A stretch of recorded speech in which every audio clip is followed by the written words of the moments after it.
Nós vamos nos ater hoje à perícope que vai do verso 17 ao verso 22, Marcos.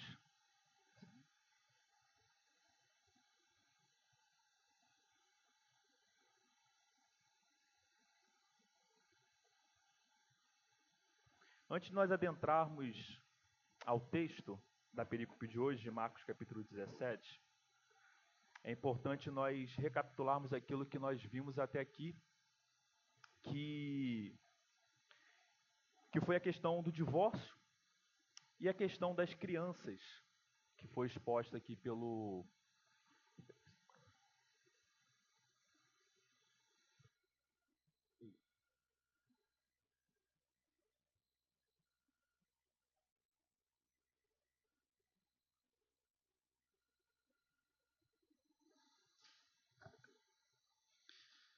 Nós vimos a questão do divórcio e a questão das crianças. E é importante que nós enfatizarmos a questão das crianças, que foi exposta pelo seminarista Vitor na semana passada, porque nós vimos um Cristo indignado, porque as crianças estavam sendo impedidas de se achegarem perto de Cristo. E o irmão Vitor até trouxe para nós aqui, porque quando nós imaginamos um Cristo indignado, a gente tem em mente a cena daquele Cristo chicoteando aqueles que estavam fazendo comércio na casa de Deus. Mas ali nós vemos a mesma palavra, a indignação de Cristo, voltado também para a questão que envolve ali o impedimento das crianças. E naquele momento ali, Cristo lançou uma referência para nós, uma referência de que todo aquele que quer entrar no reino de Deus, ou entrará no reino de Deus, ele deve ser como criança, porque a elas ou delas pertence o reino de Deus. E é interessante quando Cristo coloca isso para nós, porque antes dele chegar ao ponto de falar das crianças, ele falou sobre o divórcio. E no divórcio nós vimos que o que decorre do divórcio é justamente a dureza do coração. O pastor trouxe para nós aqui que a regra é a regra da indissolubilidade do casamento. Ou seja, uma vez matrimônio contraído, isso vai até a morte. Mas por conta da dureza dos nossos corações, foi dada a carta de divórcio por meio de Moisés. E veja, de um lado, Cristo expõe um ensino onde tinha relativizado o casamento, onde por qualquer motivo ali os escribas ensinavam que poderia dar carta e repudiar a sua mulher. E aí logo em seguida ele coloca a criança como referência. A questão da ingenuidade, a questão da pureza não imaculada, como o irmão Vitor trouxe, porque a criança já nasce em pecado, é uma condição natural nossa, já nascemos em pecado, mas há uma ingenuidade da criança, há uma sensibilidade da criança. A criança, ela briga ou ela leva uma coça quando necessário dos pais e logo aquilo passou, ficou para trás. Então nós vemos que a criança ela tem uma inclinação contrária à dureza, muito pelo contrário da dureza. Foi o que nós vimos diferente da questão do divórcio. E hoje, na que vem suscetível, nós vamos ver um coração também que está longe de ser um coração como o das crianças, um coração daqueles que entrarão no reino de Deus, que é justamente essa perícope sobre o jovem rico. Tá? Então vamos ler a palavra de Deus do verso 17 até o verso 22 de Marcos. Assim diz a palavra do Senhor. E pondo-se Jesus a caminho, correu um homem ao seu encontro. E ajoelhando-se, perguntou-lhe: Bom mestre, que farei para herdar a vida eterna? Respondeu-lhe Jesus: Por que me chamas bom? Ninguém é bom, senão um, que é Deus. Sabes os mandamentos: não matarás, não adulterarás, não furtarás, não dirás falso testemunho, não defraudarás ninguém, honra teu pai e tua mãe. Então ele respondeu: Mestre, tudo isso tenho observado desde a minha juventude. E Jesus, fitando-o, o amou e disse: Só uma coisa te falta. Vai, vende tudo o que tens, dá aos pobres e terás um tesouro no céu. Então vem e segue-me. Ele, porém, contrariado com esta palavra, retirou-se triste, porque era dono de muitas propriedades. Irmãos, tem bastante ensino para a gente extrair dessa perícope. Nós poderíamos ir até o final, mas a outra perícope que sucede também tem bastante coisa. E, pela graça do Senhor, nós vamos nos aprofundar a cada parte que está aqui no texto, para que o Senhor fale aos nossos corações. Na cena de hoje, nós temos a cena de um jovem. Aqui em Marcos não chama de jovem, mas em Mateus vai chamar ele de jovem. Um jovem que possuía muitos bens. Por isso, subtítulo Jovem Rico. Nós temos um jovem que, enquanto Cristo estava saindo de todo aquele contexto da questão do divórcio, da questão das crianças, Cristo pondo-se a caminho, no seu caminho, um jovem corre ao seu encontro. E esse jovem que corre ao encontro de Cristo, ele não se achega a Cristo com vaidade, com orgulho, mas ele se achega a Cristo como? Como o texto diz, ele vai ao encontro de Cristo ajoelhando-se. Ele se ajoelha publicamente diante de Cristo. Ele reconhece, ele se submete ao Mestre. E aqui nós vemos já um ar nesse jovem, que é um ar de piedade. Ele tinha o exterior de piedoso. Porque não seria qualquer um que encontraria e publicamente se dobraria, ajoelharia diante de um mestre, reconhecendo que ele é bom, nós vamos nos aprofundar nisso também, e fazendo uma pergunta legítima, que foi a mesma pergunta que Nicodemos em outro momento também levantou a Cristo, como nós vemos lá em João capítulo 3. O que é necessário? O que eu preciso fazer para herdar a vida eterna? Uma pergunta legítima, feita com ar de piedade, a forma de piedade, porque esse homem, esse jovem, na aparência, ele era piedoso. Mas nós vamos andar na perícope de hoje, vamos desenvolver a perícope de hoje, porque nós vamos ver que, assim como esse jovem, e o coração dele será provado por Cristo publicamente, nós também seremos provados por Cristo. Porque muitas vezes, assim como esse jovem, nós temos uma tendência a modelar a nossa aparência, a esconder aquilo que, de fato, nós estamos pensando. Nós somos muito bons nisso. Nós podemos subir aqui, trazer a mensagem de Deus, que é uma mensagem santa, mas os pensamentos estão longe de Cristo. Nós temos uma habilidade mundana de fazer isso, terrena de fazer isso. E esse jovem da perícope de hoje estava fazendo isso. Ele estava como um homem piedoso, dobrado diante de Cristo, querendo saber o que ele precisava fazer para ser salvo. E nesse contexto de ele perguntar a Deus o que era necessário fazer para herdar a vida eterna, ele traz aqui um adjetivo para Cristo. Ele se refere a Cristo como mestre, porque o substantivo mestre, um bom mestre, ou seja, não é um mestre qualquer. Ele se apresenta diante de Cristo com um ar de piedade e com um tratamento adequado para um mestre. E aí nós até estranhamos porque Jesus não recebe de bom grado esse adjetivo. O que Cristo responde a ele? Por que me chamas de bom? Ninguém é bom senão um que é Deus. E muitos nessa perícope têm pervertido a palavra de Deus, querendo defender uma heresia de que Cristo não é Deus, porque ele se exclui nessa passagem. Todo mundo é bom. A ideia aqui que alguns defendem é que Deus está dizendo aqui, olha, você não é bom, eu não sou bom, ninguém é bom, somente Deus, o Pai, é bom. Mas não é isso que está no texto.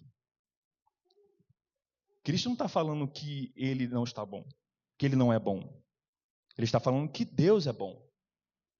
E nós sabemos que o conceito de Deus é um conceito de trindade. Toda referência a Yahvé na Bíblia, Yahvé, Deus, ele é o Deus Pai, o Filho e o Espírito Santo. O triuno Deus. Mas essa não é a ênfase aqui nessa passagem. A ênfase é que Jesus Cristo, ele está tratando esse jovem segundo a perspectiva desse próprio jovem. Porque esse jovem, quando ele chama o mestre de bom mestre, ele não tem em mente que ele está falando, que ele está se dirigindo ao Deus encarnado todo-poderoso que está diante dele. Ele não profere bom mestre no sentido, esse aqui é o Deus todo-poderoso, o Deus encarnado a quem eu estou me referindo. Ele é um bom mestre. Não, ele se refere a Cristo como um mestre humano. E Cristo sabe disso. É como se ele quisesse bajular a Cristo como mestre humano para ser melhor receptivo diante de Cristo. E Cristo usa essa referência dele mesmo para exortá-lo e para mostrar a ele a referência do que é bom. Veja, nós comumente falamos que alguém é bom ou não. Nós temos a tendência a fazer isso. Fulano de tal é uma pessoa tão boa, ele é tão bom, ciclano é tão bom. E os conceitos que nós usamos para bom ou para bondade é um conceito relativo. Por que relativo? Porque ele está relacionado a uma outra pessoa. O nosso conceito de bom, humanamente falando, é um conceito que se compara a alguém. Essa pessoa é boa porque ela não rouba, porque ela é honesta, porque é uma boa cidadã, cumpre as leis civis. Ela é boa porque outros não fazem isso, outros descumprem a lei, outros furtam, outros traem. Mas o que Deus está estabelecendo aqui, o que Cristo está estabelecendo aqui, que a bondade, ela é absoluta. E nesse conceito de absoluto, nenhum homem pode ser considerado bom. E aqui é uma advertência de Cristo para nós, porque nós temos a tendência a relativizar os conceitos. Nós não damos importância às palavras que saem da nossa boca. Afinal, Cristo poderia deixar passar isso aqui. O homem está se dirigindo a ele apenas como um bom mestre. Será que era necessário Cristo exortar ele publicamente? Deixá-lo envergonhado por uma questão de palavras? Mas as nossas palavras, irmãos, elas têm significado. Elas expressam o que o nosso coração está cheio. E nós temos que discernir, o crente tem que discernir aquilo que fala. Nós não podemos atribuir uma bondade que é unicamente a Deus, aquele que é absolutamente bom, aquele que nós temos usufruído da sua bondade, e trazer um conceito tão pleno e tão grandioso, tão maravilhoso, que nos traz motivo de alegria todos os dias para tratar outras pessoas semelhantes a nós como bom.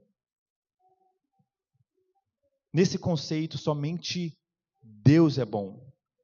Somente o Pai, o Filho e o Espírito Santo é bom. O salmista e o apóstolo Paulo, eles fazem coro ao afirmarem que não há um justo sequer. Nem um justo sequer. Não há quem busque a Deus. Não há quem faça o bem. Nós oramos aqui que a nossa justiça são trapos de imundícias diante da santidade de Deus. Trapos de imundícias. Inúteis diante do nosso Deus, diante do Senhor. Somente Ele é bom. Somente Ele é absolutamente bom. E aqui o Senhor já começa a tratar esse jovem, a admoestá-lo, mas o que virá ainda será mais duro ainda para ele. Aqui Cristo só está começando, está no ponto da exortação.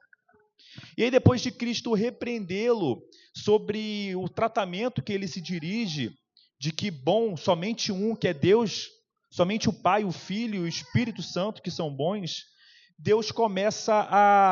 Cristo começa a dialogar com esse jovem de uma maneira muito interessante. Cristo, irmãos, como Deus, ele sonda os corações. Cristo sabia o que estava no coração daquele jovem, apesar da aparência de piedade. Apesar de ser um homem até mesmo sincero, que se esforçava para fazer o que era correto. A sinceridade dele não está em jogo aqui, não está em questão.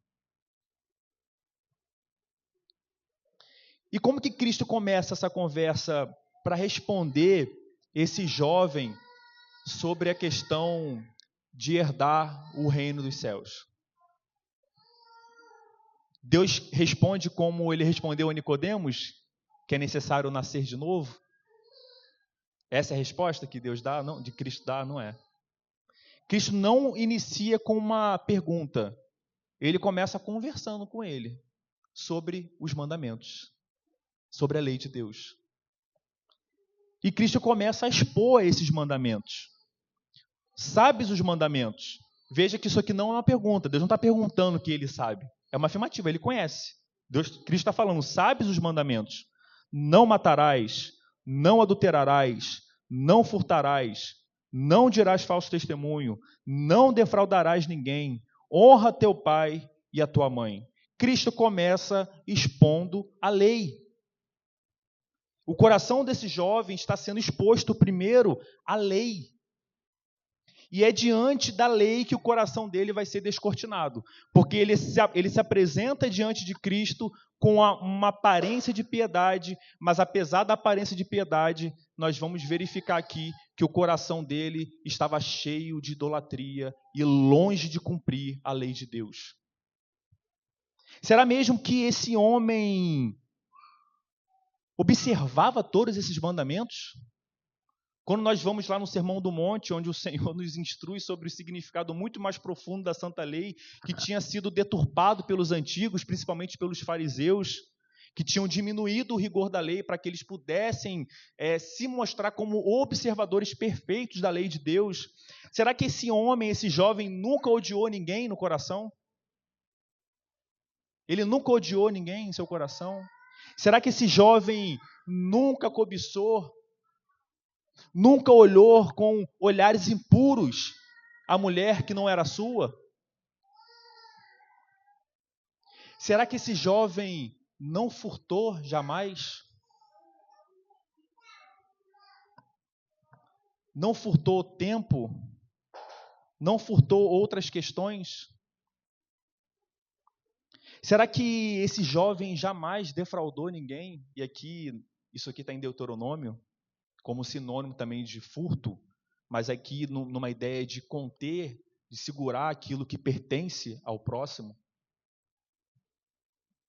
Como ele era um jovem rico de muitas posses, muito provável, aqui a conjectura, que esse jovem deixou de pagar aos seus trabalhadores, ou não pagou aquilo que era justo. Será que ele nunca fez isso? Ele honrou o pai e a mãe e as autoridades no seu coração em todo momento? Ele achava que sim. Ele não entendia a profundidade dos mandamentos. Ele se apegava somente a uma questão exterior do mandamento. Nós fomos expostos aqui ao estudo da lei de Deus. Vimos como a lei de Deus descortina o nosso ser, é instrumento da graça de Deus para mostrar quem nós realmente somos. Porque a lei de Deus, ela é santa, o mandamento é justo e bom, mas nós somos vendidos ao pecado. Éramos escravos do pecado. Somos desobedientes. Somos encontrados como aqueles que são rebeldes diante de Deus, que não observam os mandamentos de Deus. E perguntamos, como poderemos herdar a vida eterna se a lei diz que a obediência tem que ser perfeita? Esse jovem achava que poderia cumprir. E foi essa a resposta. Veja a resposta dele, presunçosa. Mestre, tudo isso, tudo que foi dito aqui, eu tenho observado desde a minha juventude, em outras versões, desde a minha infância. Eu tenho observado um homem perfeito andando na terra, fazendo hora extra na terra, perfeito. Ele se considerava perfeito. E por mais que isso seja motivo para a gente rir, afinal de contas, nós sabemos, como bom reformado que nós somos, que a justificação não é por obras, mas somente pela graça, pela fé somente. às vezes nossos corações não estão distantes do coração desse jovem rico. O Sproul, ele traz uma questão muito interessante. Ele fala sobre uma espécie de entrevista que foi feita dentro da igreja, em algumas igrejas, para ver a concepção das pessoas sobre justiça. E foi perguntado para a maioria das pessoas crentes, de dentro da igreja, o que elas responderiam se depois da morte elas estivessem diante de Deus no paraíso e Deus perguntasse a ela: por que eu devo deixar você entrar no meu reino? E a resposta da maioria dos crentes, ele falou que cerca de 80%, trouxeram a sua própria vida e a sua conduta ética como motivo para entrar no reino de Deus. A maioria falou: olha, eu não sou corrupto. Eu sou um cumpridor da lei. Eu nunca traí a minha esposa. Eu nunca roubei nada de ninguém. Nunca falei alto com meus pais. Então, é óbvio que eu posso entrar. Crentes que não entenderam nada da graça, de estarem tão habituados com o conceito da graça, com a palavra graça, mas tão distantes do conceito da graça. E para nós, irmãos, parece que é algo resolvido. Nós sabemos que a salvação não é por obras, é por graça. Mas quando os nossos corações são descortinados diante daquele que é onisciente, diante daquele onde os segredos dos homens não podem ficar ocultos, será que nós temos vivido todos os dias de modo a confirmar que não é por obras, mas é por graça? Como isso se demonstra? Se nós acordamos e vivemos o nosso dia, e ao final desse dia nós não conseguimos pontuar um pecado e vamos dormir sem confessar um pecado ao Senhor, nós estamos com o coração próximo ao coração desse jovem rico, apesar dos nossos lábios confessarem que é por graça. A mente entendeu, mas o coração ainda não está entendendo o que é a graça. Se nós acordamos e dormimos achando que nós não pecamos naquele dia, nós não entendemos a nossa condição diante de Deus. Nós estamos muito parecidos com os fariseus. Nós diminuímos o rigor da lei. Reduzimos a lei de Deus a uma questão externa, do que é feito ou não feito. Mas os nossos pensamentos não têm louvado a Cristo. Os nossos pensamentos não têm honrado ao Senhor. E nós não temos confessado esses pecados diante de Cristo. E por mais que a gente saiba que é somente pela fé e não por obras, a nossa vida não demonstra isso.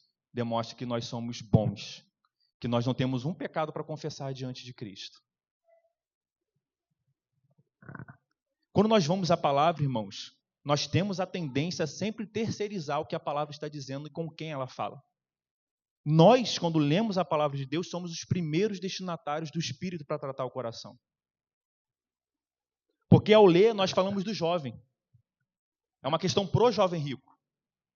É uma questão pro rico. Não é um problema para mim. Mas será mesmo? Será que o nosso coração e os segredos dos nossos corações, dos nossos pensamentos, estão puros diante de Deus?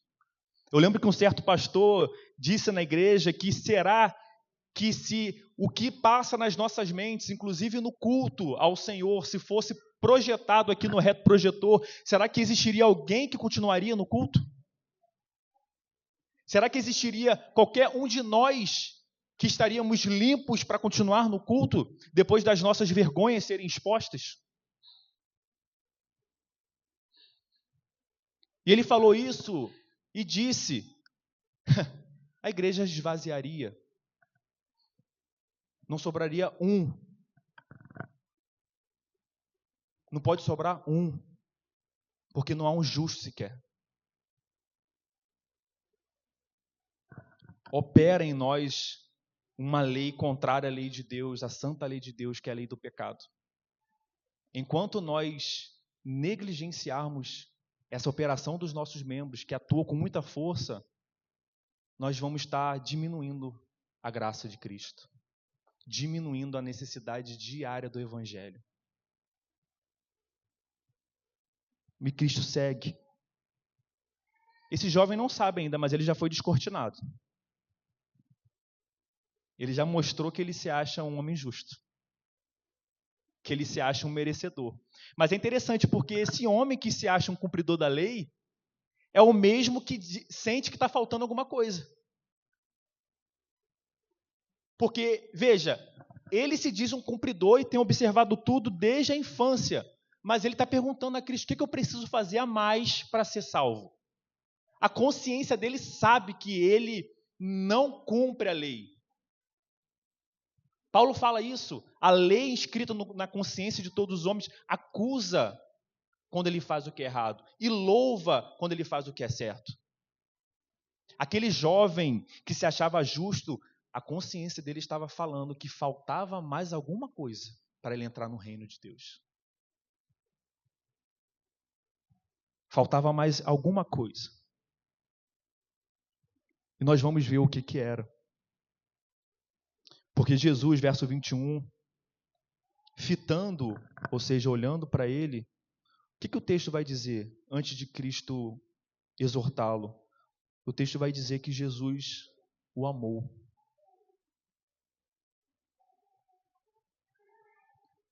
Nós, quando estamos nos nossos debates teológicos, a gente tem uma tendência a não amar o opositor. A nossa inclinação é querer ganhar nos argumentos, destruir os nossos oponentes com os nossos argumentos.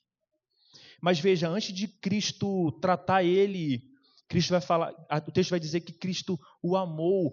Tudo que isso sucede depois disso demonstra um Cristo, um mestre que está preocupado com esse jovem, um mestre que amou, e aqui um amor, não um amor salvífico, né? Nós não podemos conjecturar de que esse jovem foi salvo por causa desse texto. Ele pode ter sido salvo, nós não sabemos, mas o amor aqui manifestado é um amor benevolente. Deus amou de maneira benevolente esse jovem. O amor benevolente. E depois de Cristo, depois do texto dizer que ele amou, Cristo vai no âmago da questão. Só te falta uma coisa. E quando nós lemos como se falta só uma coisa, Cristo não está confirmando a ideia dele de cumpridor da lei. Cristo não está confirmando isso. Novamente, Cristo está falando com esse jovem, utilizando as referências que ele tem. E veja, aqui é como se fosse uma ideia de castelo de cartas. Esse jovem, ele construiu toda a sua moralidade, toda a sua justiça como um castelo de cartas.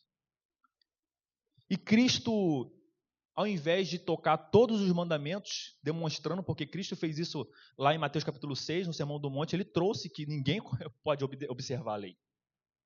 Que os antigos estão ensinando, eles estão pervertendo a lei de Moisés. Mas Cristo não faz isso, porque esse homem já está no castelo de cartas. Cristo só tira uma carta desse castelo e tudo desmorona. E qual é essa carta que Cristo tira desse jovem, desse castelo de cartas?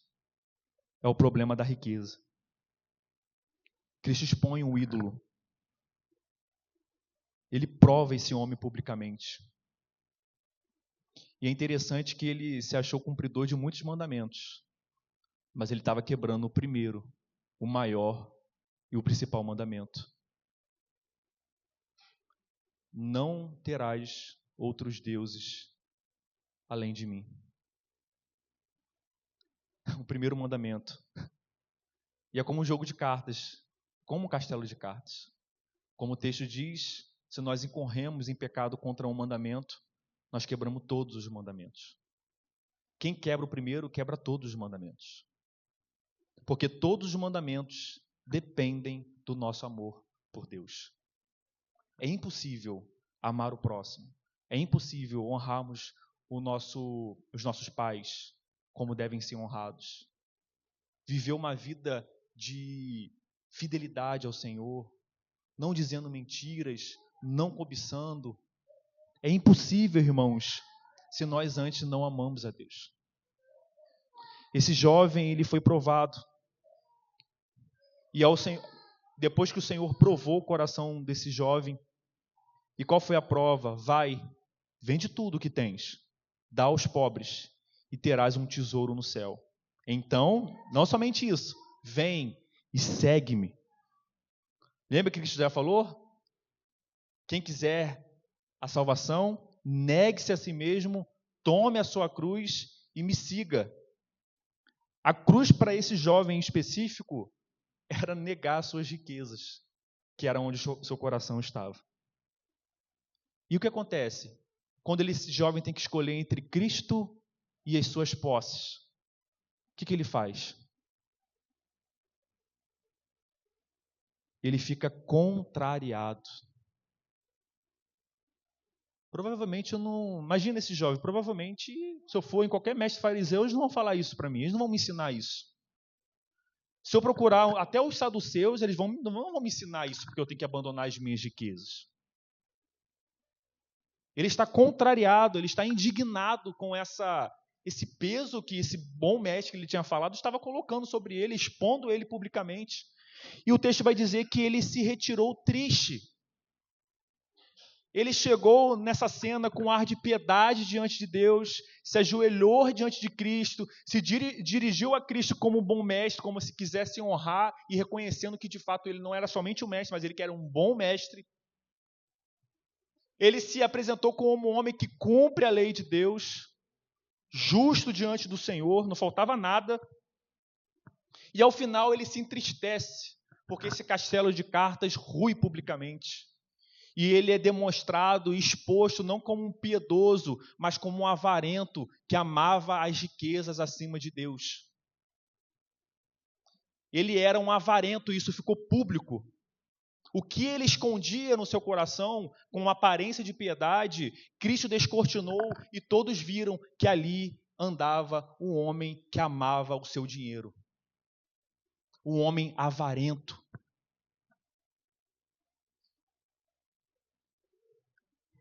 Ele fez a sua escolha.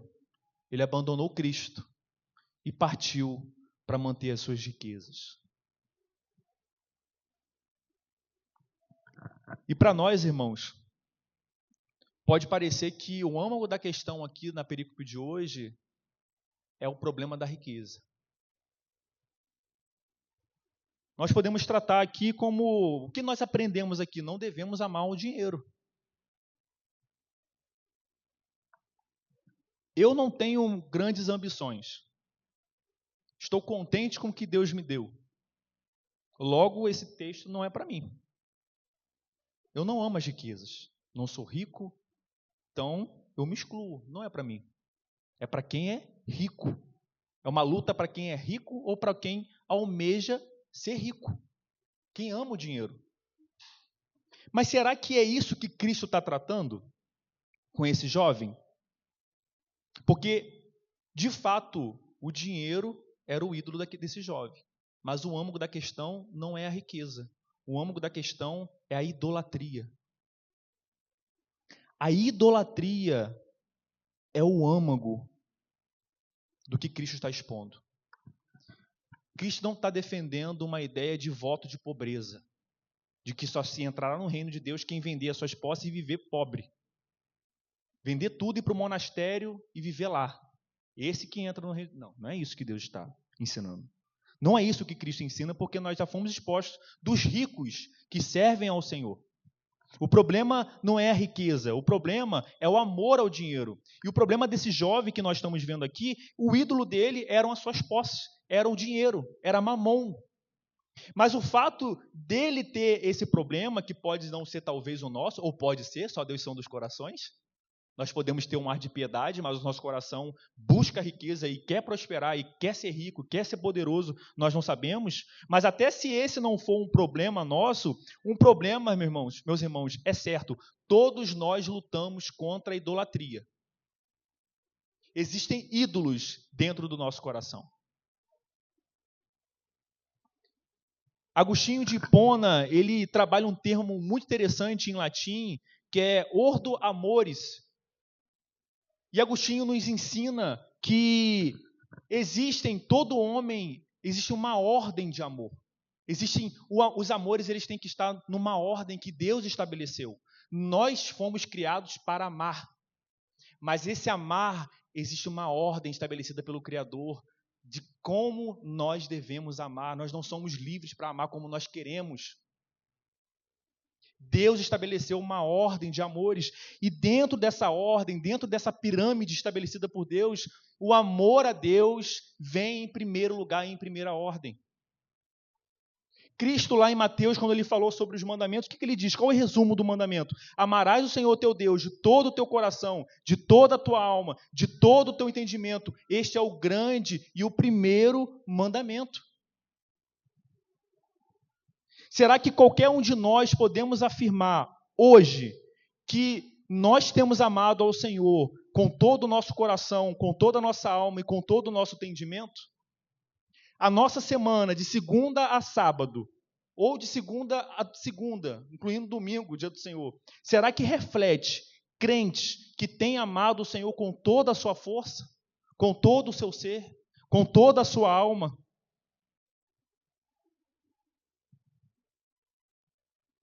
Será que quando acordamos e do nosso abrir os olhos até o nosso fechar os olhos, podemos afirmar, sinceramente, hoje eu me esforcei para amar ao Senhor com toda a minha força, com todo o meu entendimento, ao amado da minha alma?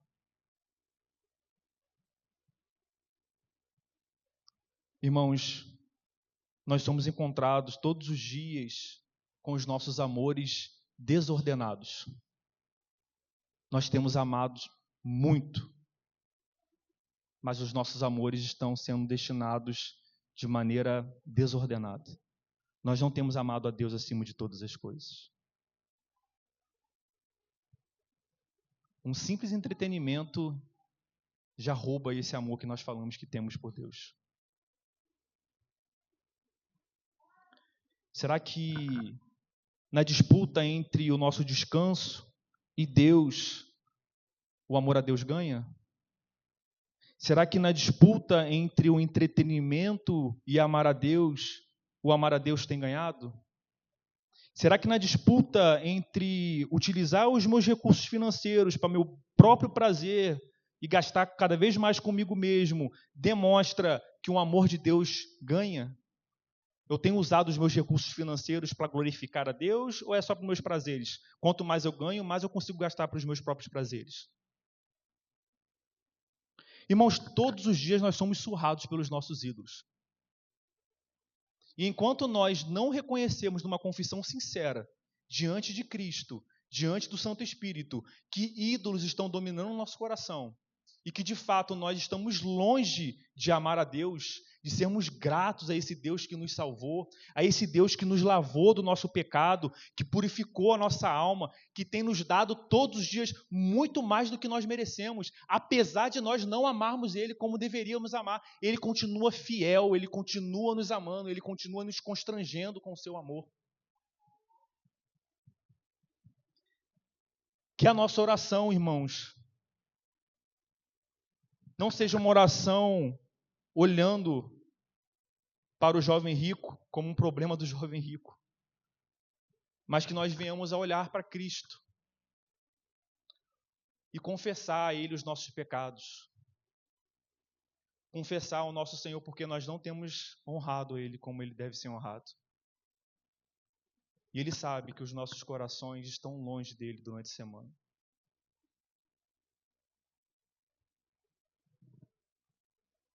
Nós louvamos ao Senhor porque, mesmo distante dEle, Ele, como um bom pastor que é, Ele vai ao nosso socorro. Ele toca no nosso coração. Ele purifica nós. Apesar de sermos ovelhas tão rebeldes, que depois de lavado nós pulamos no lamaçal para nos sujar de novo. Ele nos traz, Ele nos limpa e Ele coloca de novo no caminho.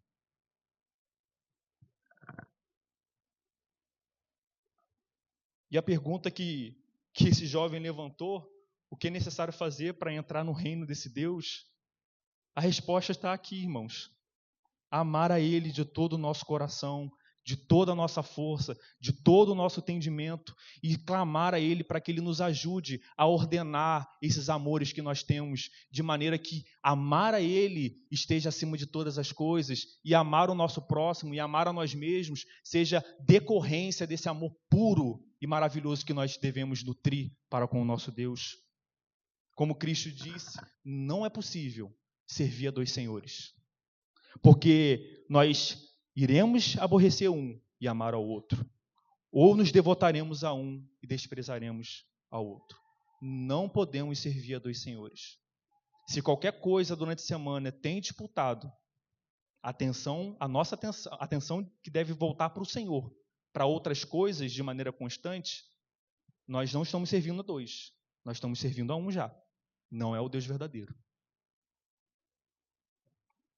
Que o Senhor nos conduza, irmãos, a uma vida diária de arrependimento. Que o Santo Espírito toque nos nossos corações, nas nossas afeições, de modo que possamos experimentar o amor de Deus em nossas vidas, não somente com palavras, mas um amor que nos constrange, um amor maravilhoso. Que nós possamos acordar todos os dias, como o salmista diz, o amado da minha alma. Ele é o amado da minha alma. Ele é o mais importante, que tem, como foi lido aqui em Apocalipse, preparado aquilo para nós. As bodas do Cordeiro estão preparadas para nós. A luta é grande até lá, mas esse bom pastor, ele é fiel e ele nos conduzirá para o aprisco dele e nos protegerá do salteador. Vamos orar. Senhor, nós te louvamos, ó Deus,